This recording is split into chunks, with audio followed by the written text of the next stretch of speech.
Excellencies, the Executive Director of the TB Partnership Board, representatives of the UN organizations, and all other esteemed dignitaries.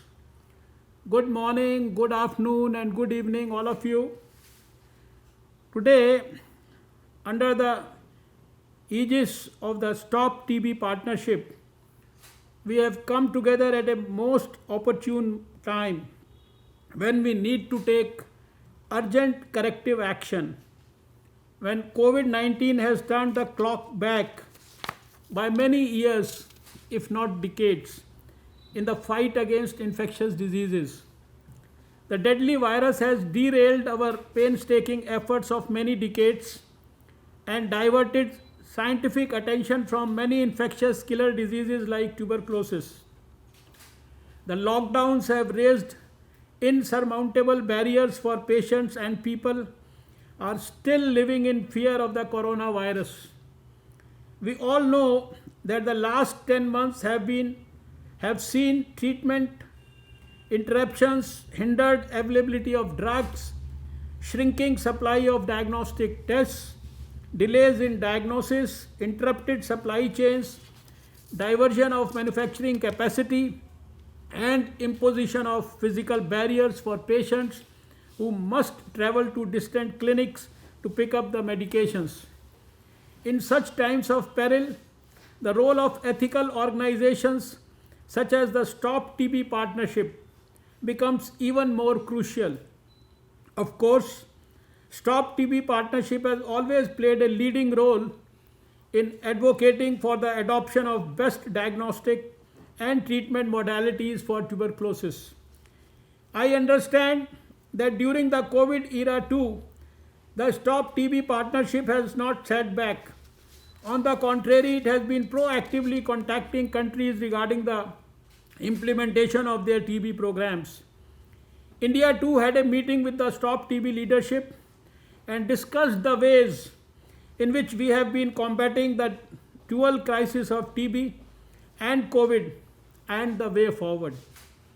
On our part, the Government of India is targeting to achieve the Sustainable Development Goal target related to TB by 2025, 5 years ahead of the global target of 2030, and is implementing an ambitious national strategic plan in a mission mode. This ambitious program is being conducted on a war footing and is called TB Harega Desh Jeetega, which means TB shall lose and India shall win.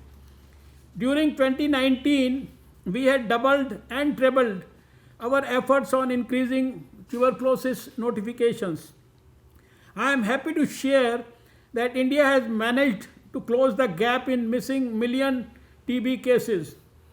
In 2019, 24.04 lakh cases were notified against the estimated 27 lakh TB cases.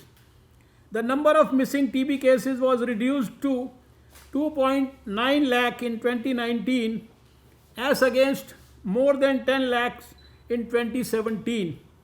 The incidence of TB had also reduced from 211 per lakh in 2017 to 193 per lakh in 2019.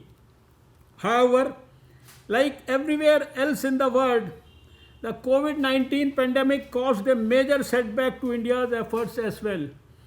During the period of January to October 2020, only 14.5 lakh TB cases have been notified, which is 29% lower than the same period in 2019, with the decline being over 35 to 40% in some states like Maharashtra, Tamil Nadu, Andhra Pradesh, Manipur, and Goa.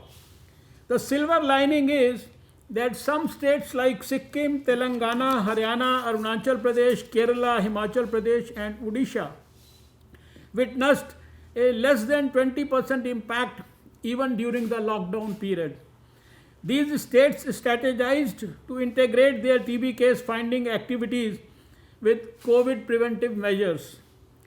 To mitigate the impact of COVID-19 pandemic, our health ministry has recommended bi-directional TB COVID screening among ILI and SARI cases, intensifying private sector engagement, redeployment of the repurposed HR and CBNAT and TrueNAT machines back to the TB program. With all these measures, TB services are gradually recovering. Health facilities are opening up, and more people are presenting themselves before the government and private health clinics to get tested. Case finding through outreach activities in the community have also picked up. With the gradual return of staff who had been diverted for COVID activities, public health action such as counseling, contact tracing, and disbursement of nutritional support are also picking up. We must look at the silver lining to this dark pandemic cloud.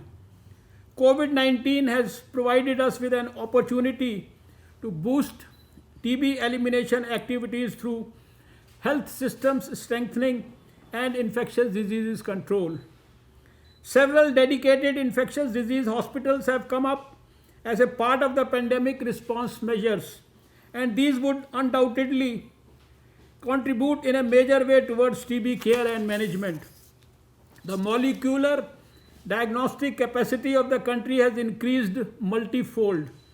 These multi-platform devices based on cartridge and chip-based technology can go a long way in decentralizing TB diagnosis. A renewed focus on infection control will alter transmission dynamics, particularly in health facilities. Behavioral changes acquired during the pandemic, such as cough hygiene, use of masks, physical distancing, will further help reduce the transmission of other respiratory illnesses such as tuberculosis. The increased uptake of telemedicine and teleconsultation during the pandemic will provide channels of consultation for tuberculosis.